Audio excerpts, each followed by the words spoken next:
Good morning, everybody. Welcome back to the installment of Scott Selections here for Monday, December 7th. Now, we already did a video on college basketball for the play of the day, so we're going to be doing a second video here for the NFL because I know a lot of you, despite how much you might love betting on college basketball, well, the viewership isn't exactly showcasing that because, of course, the NFL is going to be getting more views for the videos. So I figured I'd throw another play out just to talk about one of the big games that's going to be on television that I'm sure all of you will be watching. And for that one, it's going to be on a matchup between the Buffalo Bills and the San Francisco 49ers, which will be taking place in Arizona because the state of California, because of COVID and everything like that, had to call an audible. Didn't really want the 49ers to play there. So for that reason, we're going to be having a home game in Arizona for a team based in California. Yep, can't make that up, but either way, the game will be played indoors. And for this matchup, looking at the spread, you currently have the 49ers who ended up really just jumping from a huge underdog to a pretty decent favorite here, as the 49ers open up at +3, currently down to -1. So you have seen a 4-point line move on the 49ers in this spot. Now, for this matchup, we're going to be going with a prop here. It's going to be on one of my favorite players in the NFL. It's going to be on Raheem Mostert. We're going to be taking him over 12.5 carries, which is available on Fox Bet at +100 at time recording of 10:35 a.m. Eastern Time.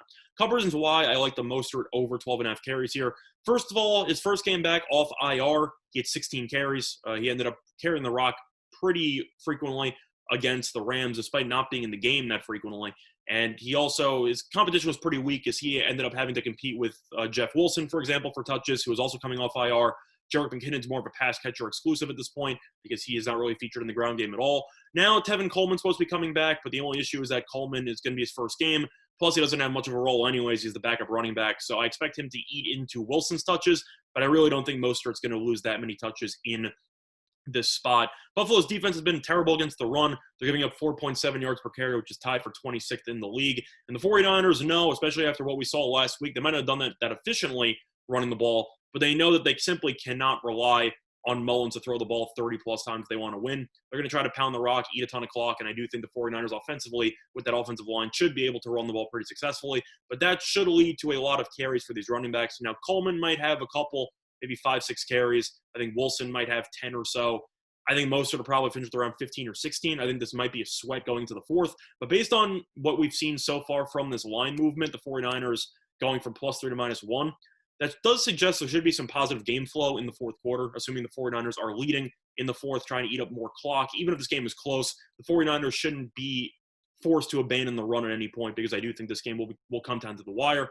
Plus, if the 49ers really, the only way the game flow is going to be negative is if Buffalo blows it open, which I really don't see happening based on the line movement. So then the 49ers should either be up by a decent amount and run the ball, or be in a close game and run the ball trying to eat up some clock, which should lead to some extra touches for Mostert because he is clearly the best running back on this roster and is not very close. Now, looking at Mostert's performances so far this season, he did miss a lot of games, of course, in the middle, as he ended up missing 4 straight games followed by a bye. Then he also missed 2 games earlier in the season. But if you look at his performances this season, he has played in 5 games. He's gone over 12.5 in 3 of them. And the 2 that he went under, there's a pretty good reason why he went under. Against the Jets, he had 8 carries for 92 yards. He went under because he got injured in the second quarter and didn't return. So he easily would have broken the 12.5 there if he was able to play for all 4 quarters. And then you had the Week 5 matchup against Miami, where he had 11 carries for 90 yards, and they also lost the game by 26. So they had to abandon the run because they fell behind roughly 30-plus in the middle of the third quarter. So based on game flow and based on injuries, Mostert has gone under in those 2 games. Other than that, though, he had 15 against Arizona in Week 1, 17 in Week 6 against the Rams, and he also had 16 last week against the Rams. I think Mostert should probably get to around 15 or so in this game. Worst case scenario, 13. And I think if you're getting +100 here, then it's a pretty solid deal if you compare this market wide, where you mostly see this line being available at around -115, -120. It's already picking up roughly 20 cents of juice.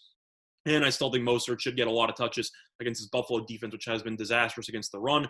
So for that reason, the play of the day here for the NFL on Monday, December 7th, is going to be on Raheem Mostert over 12.5 carries. It's available on Fox Bet at +100. Good luck to, other than that, that's going to be the installment of Scott Selections. Good luck to all of you and your respective bets today. Bye, everyone.